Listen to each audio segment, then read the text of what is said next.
left. This one gonna go! Coming up, we'll recap the last Padres game, preview today's starting pitching matchup, give you our keys to the game. Plus, we'll hear from manager Craig Stammen. From the Padres Radio Network, here's Sam Levitt.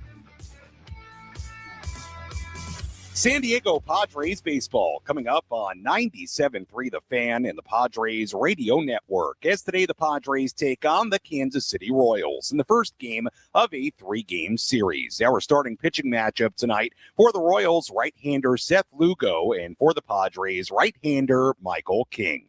Hi again, everyone. Sam Levitt with you from inside our Padres Radio Network studios. First pitch coming up at 5:10 p.m. here on the West Coast as the Padres begin this 10-game road trip to begin the second half of 2026. Coming up in the next 50 minutes, we have a lot to do. You'll hear from Padres manager Craig Stammen, from closer Mason Miller, from Padres catcher and former Royal Freddy Fermin, and we'll also check in with Padres radio voice Jesse Agler in just a little bit. But first, it's time to set the table, brought to you by Fraser Farms Market. Set your table with the highest quality of natural and organic products from Fraser Farms Market, a San Diego original since 1971 with 3 locations, La Mesa Vista and Oceanside, and at FraserFarmsMarket.com. Padres enter today 48-48, entering the second half of the season. They won their final 2 games before the break, taking 2 of 3 from the Blue Jays. Padres entering the second half 3.5 games out of a wild card spot in the National League. Today, again, they begin a season-long 10-game road trip. Meanwhile, the Royals come in 38-59, tied for the worst record in Major League Baseball. They lost 5 in a row before the All-Star break, 2 losses against the Mets, and then 3 against the Orioles. Well, it was a while ago, back on Sunday, but let's remind you of what the Padres did to finish the first half of the 2026 season on Sunday. How about a rewind? Did you miss what happened in the last Padres game? Let's take a look back with our Padres Rewind on the Padres Radio Network. Rubber game of the 3-game series on Sunday, a 3-3 game going to the top of the 8th inning. Blue Jays put runners on first and second with 2 outs. Jonathan Clase at the plate for Toronto. Adrian Morejon on the mound for San Diego. Here's the 1-0. And Clase laces it into center field. Merrill charging, has to play it on a hop. It falls down in front of him. Varsho will come in to score, and the Blue Jays are back ahead. It's 4-3. That was all Adrian Morejon allowed in the 8th inning. Blue Jay right-hander Jeff Hoffman came on for the bottom half of the inning. Xander Bogaerts led off with a single. He stole second to put the tying run in scoring position with nobody out. Manny Machado dug in. Here's the 8th pitch of the at-bat. Machado swings, laces it into center field. That's a base hit. Bogaerts rounding third on his way. Varsho's throw will go to second, and a tie game here in the 8th.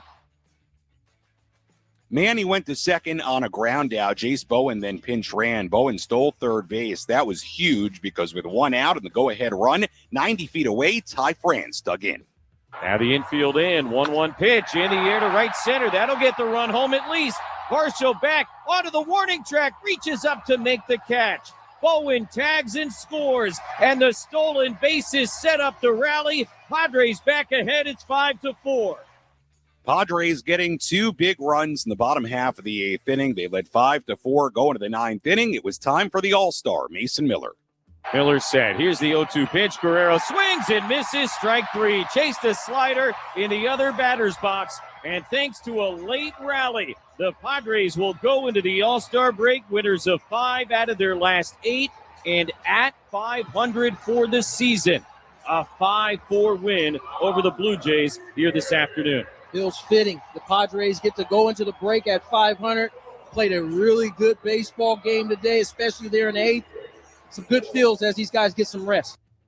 Yeah, some good rest indeed. 4 days off over the All-Star break, and the Padres evening their record at 500, 48-48, taking 2 out of 3 from Toronto to wrap up the first half at Petco Park. Now the Padres will not return home to San Diego for quite a while. A 10-game road trip beginning today, 3 in Kansas City, 4 in Atlanta, and 3 in Miami. As we get ready for first pitch coming up in this series opener in Kansas City, let's go out to Kauffman Stadium. Let's take a trip up to the Padres broadcast booth for a deep dive on today's matchup with Jesse Agler in our Padres game preview on the Padres Radio Network. Well, Jesse, good to talk to you again. First things first, how was your All-Star break? All-Star break was fantastic, Sam. Thank you for asking. Much needed after the 30 million games in a row heading into the break, and definitely rested, relaxed a little bit, got to hang out with the kids. It was very needed and very much enjoyed. How was yours? I was very, very good. Very relaxing. Good to hear everything was good with you. And speaking of tough stretches of games, it's right back to it. Padres today beginning a stretch of 26 games in 27 days with 66 games remaining overall in the regular season in 73 days. So we got a lot of baseball to play. Starting today, let's talk about this 10-game road trip. Padres certainly took a good feeling into the break, winning those final two against Toronto. Jesse, how do you frame this 10-game trip right out of the break? Yeah, I mean, look, Tony and I are generally sort of the voices of moderation, I think. We're kind of the anti-hyperbole crew in town. And there's no other way to say it. It's huge. It is. Yeah. I'm not going to hide from it, this go-round with this trip. With the trade deadline looming August 3rd, you cannot lay an egg, I don't think, on this trip and then expect A.J. Preller to go out and, try and make some big moves to add. Now, there is a lot of gray area when it comes to the trade deadline. I think anybody who follows the sport closely understands that. It's not as binary as buy or sell, especially with the number of wild card spots that now exist in this league. There can be some furry areas there where, you get a team like the Royals. They've got the worst record in baseball, tied with the Angels right now. But that doesn't mean they're going to go out and sell with a capital S and trade off, their big pieces. Now, maybe a Michael Wacha gets moved. Maybe. That would be the big earth-shattering thing that happens here. But, none of their core guys are going to get moved because they think, we're just having a down year, but we're still going to be good to go next season. So, there's no chance of them, it doesn't sound like, of moving any of their big main core guys. That's a team that has, again, tied for the worst record in baseball. They're not going to have a big fire sale. So, it's everything in between. But again, you can't hide from the fact that this is a big trip. If it goes, one extreme or the other, you got to figure their repercussions. And if it ends up somewhere in the middle for the Padres, if they go 5-5 on this trip and they're sitting at 500 again, when we come back home, in a week and a half, we'll start that homestand by having a very similar conversation to the one we're having. We'll kind of assess where they are in the wild card standings, I imagine, and say, all right, hey, these next couple of games are going to be really, really big heading into the trade deadline, and we'll see how it goes. But A.J. Preller is here. I imagine we'll be seeing a lot of him in the next couple of weeks. And, it's going to be fascinating to see how it all plays out. Very big, no doubt. Really, really fascinating to see how this plays out, see how they play, and then to your point, the repercussions from there, however it goes. Let's talk about the Manny Machado part of this, because we know with this Padres ball club, the starting pitching needs to be better than it was in the first half. The offense as a whole, same thing there. But one significant thing that happened in the last 20-25 games of the first half, Jesse, Manny Machado looked like himself, and that just feels like a really, really big deal. No doubt about it. I think we probably look to June 20th as the turnaround date. I think if it continues to trend this way for Manny, that'll be the day we sort of circle in 2026 as the day, and I kind of turn it back into himself. And, as you and I and Tony and I and you and Tony and probably every other talking head in town has said, 1,000 times in the last, 7 years or whatever, as Manny goes, so goes this team. And it may be a little bit more intellectually honest way of putting that, is this team will go as far as Manny can go. And without Manny Machado being Manny Machado, the Padres probably are not going to get to where they want to go. So, it's almost a prerequisite for the success of this team that Manny is Manny. And so Manny looking like Manny, hugely important. It is not the only, part of the recipe, though, as you said. The pitching thing's got to get figured out a little bit, but it is the most important ingredient. If we're sitting here and we're making a dinner, right? And it's a dish that has 8 ingredients, and they're all very important. But it's a chicken dish. Manny's the chicken. Without it, there's nothing. It's just a bunch of other ingredients, right? You need the chicken to make the thing that you're making. You definitely need those other things as well, but without the chicken, it's just a bunch of spices and vegetables, and it's not a chicken dish at all. That's a very sloppy analogy. I hope it's making some sense. I've been off for a couple of days, maybe not as sharp, but that's kind of how important Manny is, I think, to this team. Jesse, just to quickly touch on, I think, a similar topic with the rotation, the guy on the mound tonight, Michael King, another right-hander that is so incredibly important to the Padres' success. Your outlook on Michael King, what he's done so far, and what the Padres need from him in the second half. Yeah, he's got to pitch like a frontline guy, right? I mean, the hope is, and again, I think if you kind of step back and look at everything, you say, all right, if this is going to get real in the second half, it has to come with Musgrove and Pivetta returning at some point, sooner rather than later, ideally, although at some point, and looking like themselves. And so going along with that, you need Michael King to pitch like a top 3 guy.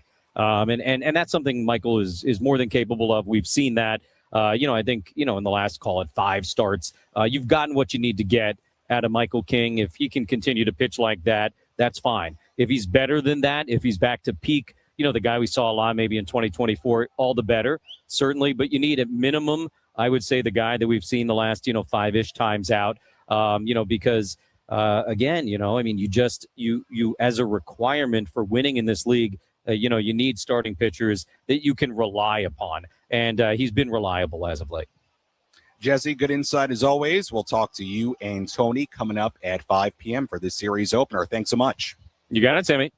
All right, that is Jesse Agler joining us on our EcoWater SoCal Padres pregame show here on the Padres Radio Network. We still have a lot to do on our pregame coverage. When we come back, we'll take our first look at the Padres lineup today. We'll also hear from Padres manager Craig Stammen. A little bit later, hear from Mason Miller, who represented the Padres at the All-Star game in Philadelphia earlier this week. And we'll also hear from former Royal Freddy Fermin. Remember, Freddy traded from the Royals to the Padres at the deadline last year. This is Freddy Fermin's first time returning to Kansas City as a visitor. And in fact, Freddy was activated earlier today as well. So Padres did make a couple of moves in the last day or two. We'll get to those and much, much more as we get ready for this series opener coming up in Kansas City. The Padres and the Royals, game 1 of 3 over this weekend here in July on the Padres Radio Network.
Our EcoWater SoCal Padres pregame show continues here on the Padres Radio Network. Sam Levitt with you inside our Padres Radio Network studios as we get ready for first pitch coming up at 5:10. Series opener between the Padres and the Kansas City Royals. A lot to do. We'll hear from Padres manager Craig Stammen coming up in a little bit. We'll also hear from Mason Miller, Padres all-star closer, in a little while as well. Before we get to today's starting lineup, Padres did make a move on Wednesday. They also made a move right before today's game. The move on Wednesday, the Padres putting left-hander Wandy Peralta on the bereavement list. They recalled right-hander Johnny Brito from AAA El Paso. So Brito presumably available out of the Padre bullpen today. Padres also reinstated catcher Freddy Fermin from the 10-day IL. They optioned Rodolfo Duran back to AAA El Paso. So again, Brito available out of the bullpen, and Freddy Fermin not starting today's game, but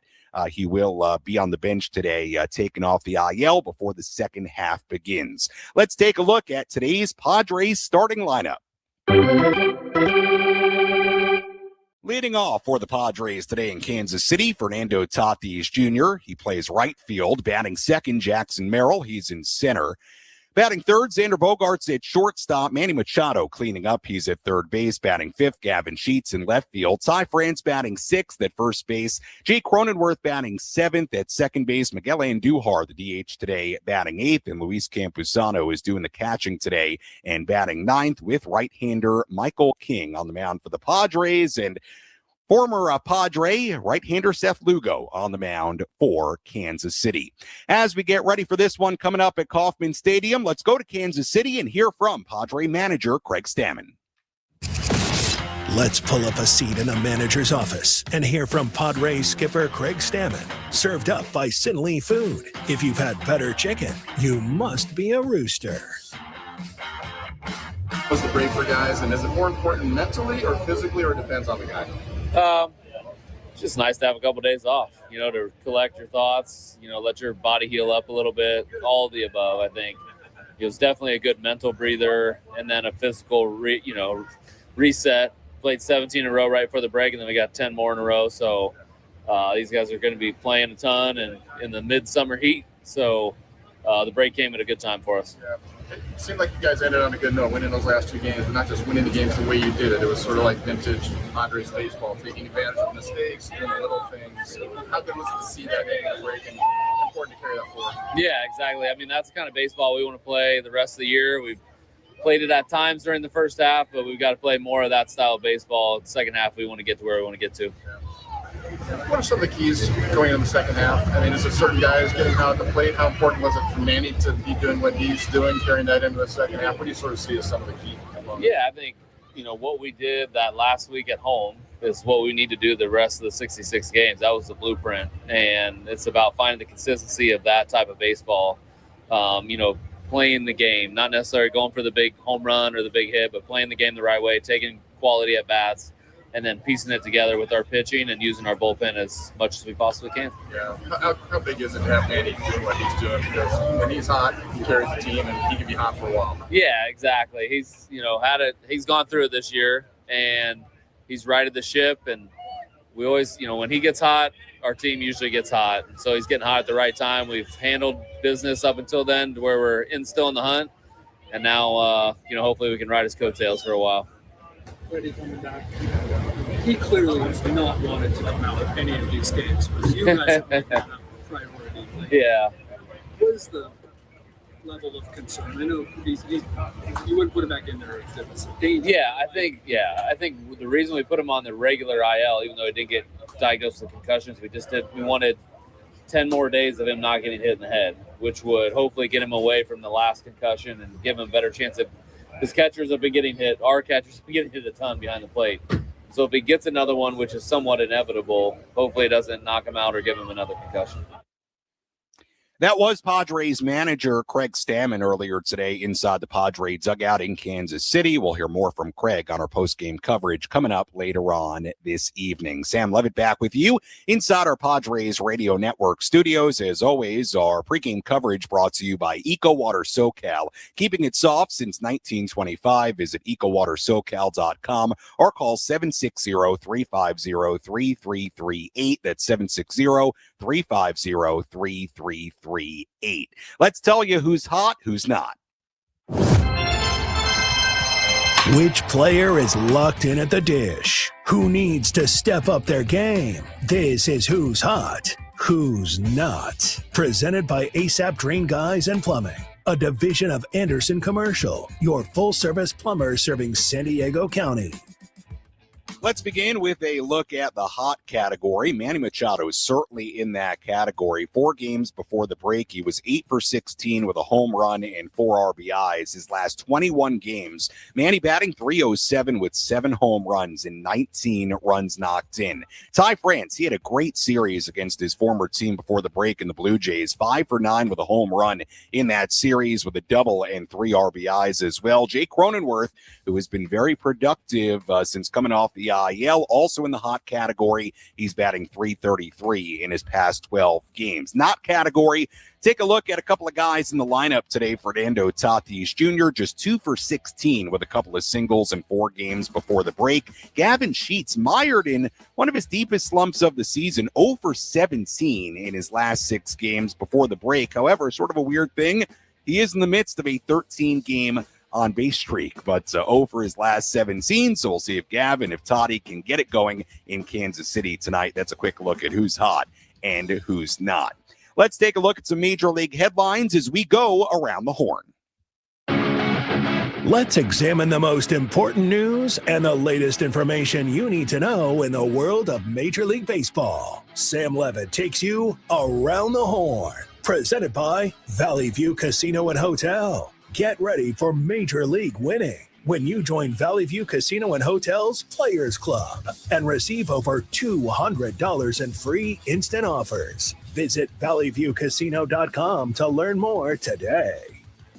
Now let's begin with a contract extension. All-star right-hander Chase Burns and the Cincinnati Reds are reportedly in agreement on a 7-year, $105 million contract extension. The 23-year-old, in his first full season in the major leagues, 11-1 with a 2.54 ERA in 100-plus innings, an all-star in the National League, and it sounds like Burns will be a Red for a while. Phillies reliever Brad Keller has a torn UCL and is expected to miss the rest of the season. The Pirates, how about this, acquired one-time top prospect Robert Hassel III, yes, who the Padres traded to the Washington Nationals in the Juan Soto deal. They got him from the Nats on Thursday for cash or a player to be named later. So Hassel on his way to the Pirate organization. Major League Baseball and its teams released their 2027 schedules yesterday. Opening day next year set for March 24th, the sport's earliest opening day ever, aside from international games. Chicago's Wrigley Field will host the All-Star Game on July 13th next summer. And finally, bit of an interesting story here that, quite frankly, I didn't even realize was a thing, but MLB is restricting iPad usage in dugouts to prevent the tablets from running artificial intelligence to help make decisions. The tablets have access to video and league-provided data and also included a custom tab where teams could access other programs. MLB has now made that custom tab inaccessible to teams because in many cases the custom tab had expanded the use of the dugout iPads beyond their originally intended purpose to include recommendations regarding substitutions, pitch calling, other in-game decisions traditionally made by humans, the players and the coaches. So it sounds like teams were starting to use AI to help them make some decisions, and MLB said no. Little interesting note there. Article came out earlier this week about that, and MLB putting restriction on those iPads. Sort of an interesting little story there. And that's a look at some of the headlines from around the major leagues. When we come back, we'll hear from Padres closer Mason Miller. We have our keys to today's game and much, much more. First pitch coming up at 5:10 as the Padres begin this road trip in Kansas City on the Padres Radio Network.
SoCal, Padres pregame show continues here on the Padres Radio Network. Sam Levitt with you inside our Padres Radio Network studios as we get ready for today's game. First pitch coming up at 5:10. Right-hander Michael King on the mound for the Padres today as they begin this 3-game series in Kansas City and a 10-game road trip to Kansas City, Atlanta, and Miami. We'll hear from Padre closer Mason Miller about his all-star experience in just a moment. Did want to pass along this note to you because I thought it was interesting as we begin the ceremonial second half of the season here today. The Padres winning percentage in the second half the last 2 seasons of .628, the highest in the major leagues. And if you watch the last couple of years, you know that they were great in the second half in 24, great in the second half in 24, and then had a solid second half last year as well. Of course, different team, different manager as well, but just goes to show you a lot of baseball left to play, and who knows what this second half will entail.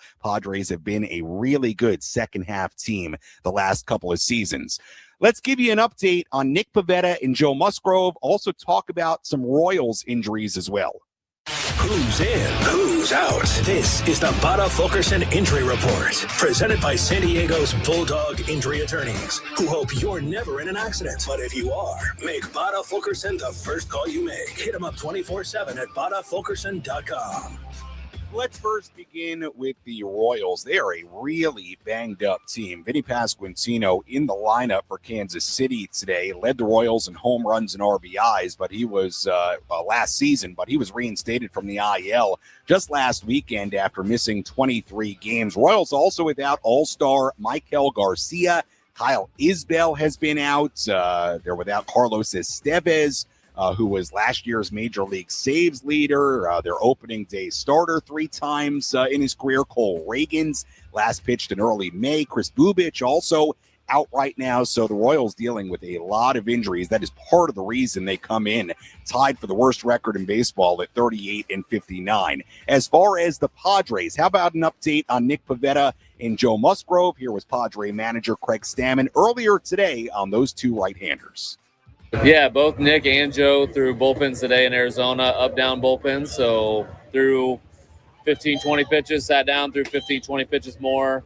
Both were really good, came out of it healthy and rock and rolling. So they're taking the next steps, which is nice to hear and nice to see. It's a good sign that they came out of it good. I guess even more importantly, see how they feel tomorrow, one of those type of situations. Yeah. We'll know how they really feel when they wake up tomorrow, and hopefully they're able to play catch or do their normal 5-day routine tomorrow. That seems like an important step today, which took place. Yeah, very important step. I think that, the next step is probably getting closer to facing live hitters, which will be, we'll be welcome, excited about that. So that was Padre manager Craig Stammen. Good update there on Joe Musgrove and Nick Pivetta, both guys throwing up-down bullpen sessions today, and we'll continue to keep you posted on the progress of both Nick and Joe. Well, Freddy Fermin traded to the Padres last summer from Kansas City. Fermin came up with the Royals, made a name for himself in Kansas City. Freddy not in the lineup today. Sure he'll be in there at some point during this weekend. Here was Fermin earlier on how Kansas City will always have a special place in his heart. Yes. Like I said, I feel good. Remind me a lot of memories, and be here in Kansas City. That's something special for me. What are some of your favorite memories from Kansas City?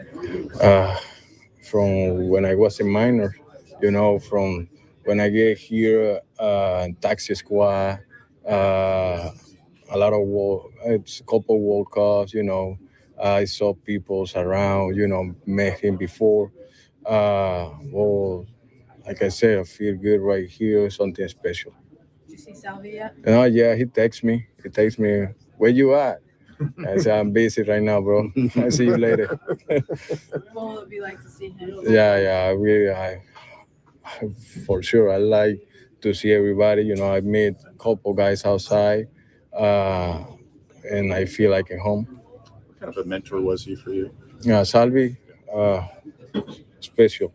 Outside of the field, in the field, I think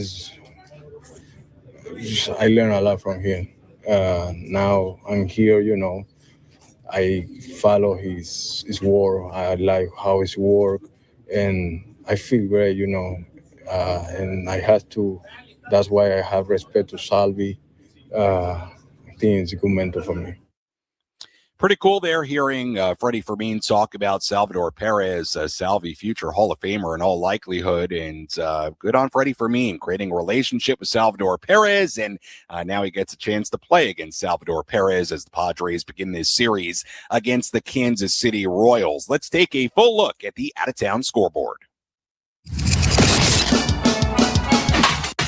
Let's take a trip around the bigs to highlight the scores that matter most with our out-of-town scoreboard. Presented by Jensen Premium Beef Patties. Always a hit for grilling. Now, we had one doubleheader today. Red Sox beat the Rays 10-0 in game one of that doubleheader at Fenway. Game two of that doubleheader is underway. First inning at Fenway, 3-2, Red Sox in front. A lot of other games going on right now. Dodgers playing the Yankees in New York. They're scoreless in the second. White Sox and the Blue Jays in Toronto. In the second, White Sox ahead 3-0. Rangers and the Braves are scoreless in the second in Atlanta. Marlins and the Brewers in Milwaukee are scoreless in the first inning. Everything else coming up a little bit later. Twins at the Cubs at 5:05. Orioles at the Astros coming up a little bit later in Houston. The Reds and the Rockies in Colorado. Tigers and the Angels in Anaheim. Cardinals and the Diamondbacks in Arizona. Nats and the A's in Sacramento. And finally, later on this evening, Giants and the Mariners in Seattle. And that is a full look at the out-of-town scoreboard. We'll have much more on all those games coming up a little bit later during our post-game coverage. Well, Padres right-hander Mason Miller, the lone Padre representative at the All-Star game in Philadelphia on Tuesday. He faced one batter, got him out. No big deal for Mason Miller as always. What a terrific year it's been for Mason. A 0.91 ERA, 25 for 25 in save opportunities. He has been so good for this Padre ball club. Here was Mason Miller earlier today talking about his experience at the All-Star game in Philly. Great experience. Yeah, hard to have a bad time there. Good experience for me personally, but also special to share it with some family and friends too. Yeah, that's awesome. So this was your second one. Did it help having been through it once before in terms of maybe just taking a little bit of the, I don't want to say anxiety, but expectation of you kind of knew what to expect a little bit and maybe have a little bit more fun with this one? Definitely, yeah. You have a little bit more of an expectation of how things are going to go. Not afraid to maybe miss out on certain things and, enjoy a little bit of time with the family. But, just that comfort and, knowing more people too, it makes it a little more personal going back and seeing some friends and things like that. Yeah, speaking of that, were there some people that you were especially looking forward to seeing that you don't normally see, and also any players that you met for the first time that it was a good experience to finally meet them personally? Yeah, plenty of first time, plenty of guys who got to reconnect with from WBC. Obviously just being around guys that have been around the game for so long, like Chris Sale and Harper and Freddy Fermin, guys that I've been there, done that a lot, and to hear their advice on the experience and things to look for, things to really lean into was really good. But yeah, just plenty of great guys, good baseball. Happy to share that with those guys. Yeah. Do you learn something talking to some guys? Is there some baseball talk that you walk away with like, wow, that's a pretty cool, pithy thing that I just learned right there from a veteran?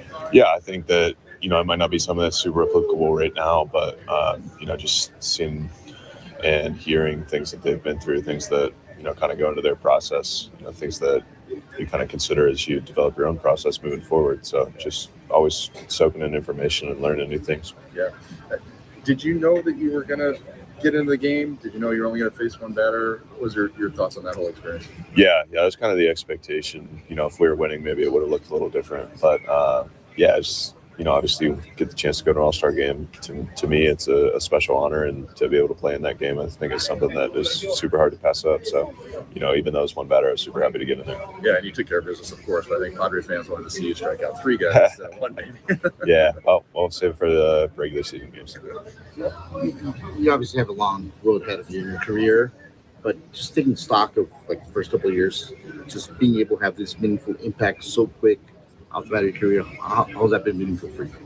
Obviously it's one thing to get to the big leagues. It's another thing to have success at the big leagues, and it's another thing to have sustained success. So, I'm super grateful for every day that I have, in a big league clubhouse, and I don't take it for granted. So, always trying to work hard and, get to that next level that everybody behind you is trying to get to. What can you look at? Maybe that's the key to have that sustained success so far. Yeah, I know. I think that complacency is, extremely dangerous. So, you think that you get here and you have a lot of success, that you just got to keep doing the same thing. It's like the game's constantly changing and evolving, and people are adapting to you and what you're doing. So you have to continue to adapt and, find ways to get better each day. Every game's important. I understand that, but coming off the All-Star break, heading into the trade deadline, how important is this road trip for you guys? It's a long trip, chance to maybe make up some ground. How important is it to hit the ground running for you guys? Extremely important, yeah. I mean, every game's important, but, being in the situation that we're at, a couple games out right now. So, just focus on playing good baseball, and, each team that we come into a town or they come into our city, it's about taking care of business and trying to put ourselves in the best position that, the guys making the decisions are able to, put a better effort, I guess, into, what the next 2 months look like. Yeah. It felt like you guys were starting to do what you guys did well at times during the season at the last few games. Manny starting to hit, took advantage of the opponent's mistakes, did the little things needed to do. Is that sort of Padres baseball, and hopefully it can carry into the second half there? Yeah, I mean, I think even through, our rough stretches, we still did some things well, but obviously putting together a complete 9 innings is the name of it, and just being able to put together, starting pitching, bullpen, lineup, put that all together. We played good defense all year, so I think we feel pretty confident in that. But yeah, just putting together a full 9 innings and, putting all the pieces together, putting together a complete game. You personally, anything you do differently here the second half in terms of your daily preparation after going through the first half? You want to stay fresh all the way till the end. Does anything change in terms of your daily routines? No, I think that the preparation and, things that I've done all year, just continue doing those things. And, you start in February with the plan of pitching through, September and into October. So, those plans doesn't really change. How will the Padres unlock a win today? These are the keys to the game. Presented by Rock and Block Turf and Hardscapes. Beautiful artificial turf that stays green all year long. Trust and experience. The job isn't done until it's done right. See them at rockandblocklandscape.com. Key number 1 in the Padres' 2 wins against Toronto before the break. They scored 13 total runs, 2 productive offensive games with some big hits in both. So key number 1, keep that offense rolling. The Padres still rank last in the majors in runs per game this season at just under 4 per game. So can they keep the offense rolling, but also particularly for Michael King? How about some run support for Michael? They did that last time. Padres scored 10 runs in King's last outing against Arizona. But even with that, no pitcher in baseball with a minimum of 50 innings pitched has got less run support per 9 innings this season than Michael King. So giving Michael some run support, that is key number 1. Key number 2, keep the Royals offense scuffling. The Royals have lost 5 in a row. They scored 3 or fewer runs in each loss before the break. Do not let this Royals offense begin to heat up. Speaking of the Royals offense, don't let Caglione pick up where he left off. Royals 23-year-old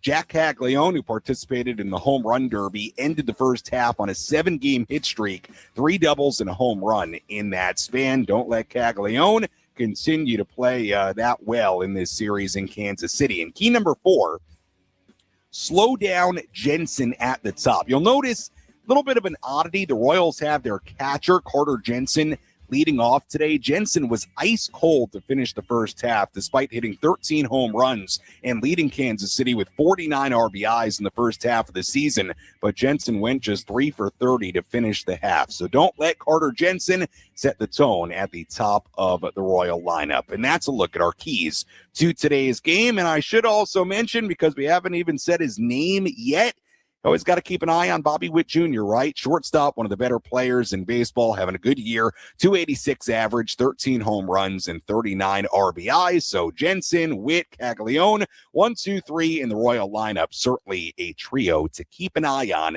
as the Padres open up this series in Kansas City. When we come back, a deeper dive into today's starting pitching matchup between Michael King and Seth Lugo. That comes your way after this.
Our EcoWater SoCal Padres pregame show continues here on the Padres Radio Network. First pitch is coming up in just a little bit in Kansas City. Let's tell you what to watch for in this series and road trip opener. What's the one thing Sam Levitt will be keeping his eye on in today's game? This is What to Watch For. Presented by Genesis Home Improvements, San Diego's trusted painting, roofing, and window company. Save 15% today on a new beginning for your home. Visit GenesisHomeImprovements.com. What to watch for in this one? How about the matchup between Miguel Andujar and Seth Lugo? Andujar 3 for 8 with a home run and a couple of RBIs in his career against Lugo. As you know, Andujar very, very important to the Padres in the first half of the year. Can Andujar take advantage of that matchup against Lugo here today? Andujar DHing and batting 8th. Now let's dive into today's starting pitching matchup. Michael King against Seth Lugo. Let's break down how today's starters are shaping up with our starting pitching preview. Brought to you by Harrah's Resort Southern California and the First Down Sports Bar in Funner, California. Don't just watch the match, experience the glory. Head to Funner for every World Cup match to enjoy stadium-level energy and amazing specials at the best sports bar in SoCal. The 36-year-old Lugo on the mound for Kansas City, 3-6 with a 4.56 ERA in 19 starts this season. Last two outings were not great. Sunday in Baltimore, 4 innings, 2 earned runs given up. Start prior against the Mets, really rough. 4 innings and a third, 9 runs, 6 earned allowed. The home run ball has been a big problem for Lugo. He's given up 8 home runs in his last 4 starts. Meanwhile, right-hander Michael King on the mound for San Diego, a 3.41 ERA in 19 starts, 108-plus innings, 92 strikeouts. King, his last 2 starts before the break, they were really, really solid. 6 innings, 1 run given up against Arizona, 6 innings charged with 2 runs against the LA Dodgers. That followed a 7-start stretch going back to late May, where King had nearly a 5.5 ERA. So Michael King certainly got things pointed in the right direction in his final couple of starts before the break. We'll see if Michael can keep it rolling tonight in Kansas City. As always, we appreciate you tuning in to our EcoWater SoCal Padres pregame show. When we come back, Jesse and Tony come your way live from Kansas City on the Padres Radio Network. Enjoy the game, everybody.